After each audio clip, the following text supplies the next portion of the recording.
প্ৰতিক্ৰিয়া কি আপোনাৰ? আজি আমি সমষ্টি বিলুপ্তিকৰণৰ প্ৰতিবাদ জনাই আজি আমি বাইক ৰেলী প্ৰতিবাদ লৈছোঁ আৰু আমি এটা কথা ক'ব বিচাৰিছোঁ, আহোম বিধায়ক বুলি তেওঁলোকে যি দম্ভালি মাৰি আছে কেইজনমান বিধায়কে, সুশান্ত বৰগোহাঁইকে হওক বা যোগেন মোহনে হওক বা তপন গগৈয়ে হওক বা তৰংগ গগৈয়ে হওক বা চক্ৰধৰ গগৈয়ে হওক, তেওঁলোকে আহোম বিধায়ক বুলি সেনেকৈ দম্ভালি মাৰি আছে। তেওঁলোকে আহোম জনগোষ্ঠীটোৰ কাৰণে কি কৰিলে?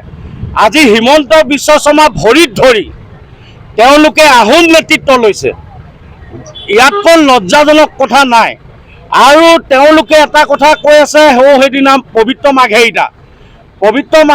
মাঘেৰিটাই কৈছে 3জন গগৈ লগ হ'ল। আৰে 3জন হওক 4জন হওক 5জন হওক তাত ক'বলগীয়া কথা নাই, কিন্তু তেওঁলোকে সমালোচনা কৰাত উঠিবই লাগিছে।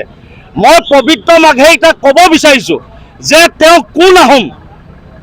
তেওঁ বৈ আহোম নে কি আহোম? তেওঁ মাঘেৰিটাহে লিখে, নাই তাত গগৈ লিখে, নাই কোঁৱৰ লিখে, নে তেওঁ বৰগোহাঁই লিখে, তেওঁ নে ফুকন লিখে।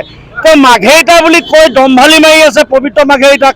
আৰু সেই পবিত্ৰ মাঘেৰিটা হিমন্ত বিশ্ব শৰ্মা ধৰি তেওঁ সাংসদ হৈছে। আমি সেইকাৰণে তেওঁক এইবিলাক মন্তব্যৰ পৰা বিৰত থাকিবৰ বাবে আমি দাবী জনাইছোঁ।